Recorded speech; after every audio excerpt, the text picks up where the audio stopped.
வணக்கம் நண்பர்களே, நீங்கள் பார்த்துக்கிட்டு இருந்த வீடியோ முக்கியமான வீடியோங்க. அதுவும் இப்போ நம்ம ஒவ்வொரு மனித வாழ்க்கையிலையும் வீடு கட்டி தனியாக நம்ம இருக்கிறதுங்கிறது பெரிய ஒரு அபூர்வமான நிகழ்ச்சியாகும். அந்த வீடு அப்படி கட்டக்கூடிய வீடு எந்தெந்த விதத்தில் நம்ம காசு சேவிங்ஸ் பண்ணலாம் அப்படிங்கிறத அது அடுத்த ஒரு பிளானிங்கில் நம்ம ரெடி பண்ணணுங்க. இப்போ பாருங்களேன், இப்போ நான் செங்கல்ல வச்சு இது ஓரளவு நான் வீடை பில்டப் பண்ணிட்டேன், ரூப்பும் போட்டுட்டேன். மறுபடியும் பூசுறதுக்கான வேலையை நான் இப்போ தொடங்கும்போது யோசித்தேன், காஸ்ட் வைஸ் எது நமக்கு பெட்டராக இருக்கும், எது நமக்கு 1:4 நமக்கு காஸ்ட் கெயினாக இருக்கும் அப்படி மாதிரி பார்த்தேங்க. அப்போ நான் நிறையா யூடியூப்லாம் பார்த்தேன். அந்த ஜிப்சம் பிளாஸ்டர் பற்றி நான் ரொம்ப கேள்விப்பட்டேன். சரி, இதை நான் பண்ணலாமேங்கிற ஒரு ஐடியாவில் நானும் நிறைய இதில் சர்ச் பண்ண வந்தேன். கடைசியாக இந்தியா மார்ட் மூலிமா எனக்கு திருச்சியில் மிஸ்டர் சதீஷ் அவங்கள அந்த C&F இருக்குல்ல, ஜிப்எக்ஸ் அப்படிங்கிற கம்பெனியில் எனக்கு கான்டாக்ட் கிடச்சிதுங்க. அவங்கள்ட்டேருந்து அந்த மெட்டீரியல் இறக்கிட்டு நான் என்னுடைய கிளைண்ட் இங்கே லோக்கலில் இருக்கிறாங்க, சென்னையில் ஒர்க் பண்ணிட்டு இருந்த என் ஃப்ரெண்டுடைய கிளைண்ட் மூலிமா நார்த் இந்தியா நம்ம தமிழ் ஆளுங்களுக்கு அந்தளவுக்கு ஒரு அவேர்னஸ் இல்லை. அதாவது எப்படி பண்ணணும், எப்படி அதை ஃபினிஷ் பண்ணணுங்கிறதுலாம் இல்லை.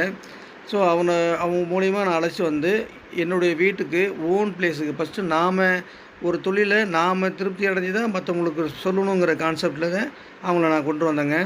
கொண்டு இதை பாருங்கள், இதை பார்த்துட்டு இருக்குது பாருங்களா. இது ஃபினிஷிங்னா பக்காவாக இருக்குது. நமக்கு சேண்டு கிடையாது, சிமெண்ட்டு கிடையாது.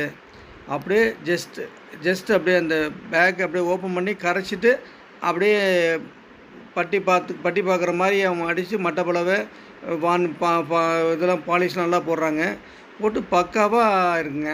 இது மாதிரி நாம் நார்மலாக இனிமேல் இந்த காசு வைஸ் பார்த்திங்கன்னா நம்ம வீடு கட்டணுன்னா இது மாதிரி உள்ளதை யூஸ் பண்ணிக்கலாம்.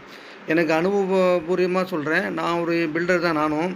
நான் இந்த இது கிடைச்சது பெரிய அபூர்வமாக நினைக்கிறேன். இந்த பாருங்கள், கரைக்கிறான், அதுக்கப்புறம் அப்ளை பண்ணி அந்த இதை எப்படி மட்டப்பளவை போட்டு தேய்க்கிறான் பாருங்கள்.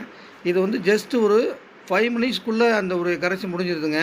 இல்லைன்னா அது ஆட்டோமேட்டிக்காக க்யூர் ஆகிடுது. க்யூர் மீன்ஸ் செட் ஆகிடும். அதுக்கு பிறகு அது வேஸ்ட் ஆகிடும் நம்மளோட மெட்டீரியலே. ஆனால் அந்த பிளானிங்கோட மைண்டு தான் நம்ம இந்த பசங்கள்கிட்ட கிடைக்கிது. இது நார்த் இண்டியன்ஸில், இது ஊபிலேருந்து வந்திருக்கான். பாருங்களா எவ்வளோ ஃபினிஷிங் பக்காவாக இருக்குது பாருங்கள். ஒவ்வொரு முறையும் ஒவ்வொரு இதுவும் பார்த்திங்கன்னா அந்த எந்த அளவுக்கு ஃபினிஷ் பண்ணியிருக்காங்க, காரோட எட்ஜெலாம் எந்த அளவுக்கு அவ்வளோ கிளியராக இருக்குன்னு பாருங்களா.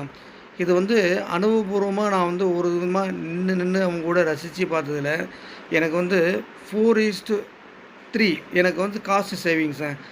அதாவது நம்ம சிமெண்ட்டு, மணல் இதெல்லாம் பண்ணி ஒரு சதுரத்துக்கு காசு போட்டிங்கன்னா அரௌண்ட் ஒரு 800 ரூபா நம்ம மிச்சப்படுத்தலாங்க. மேலும் விவரங்களுக்கு கீழ்கண்ட நம்பருக்கு தொடர்பு. நன்றி, வணக்கம்.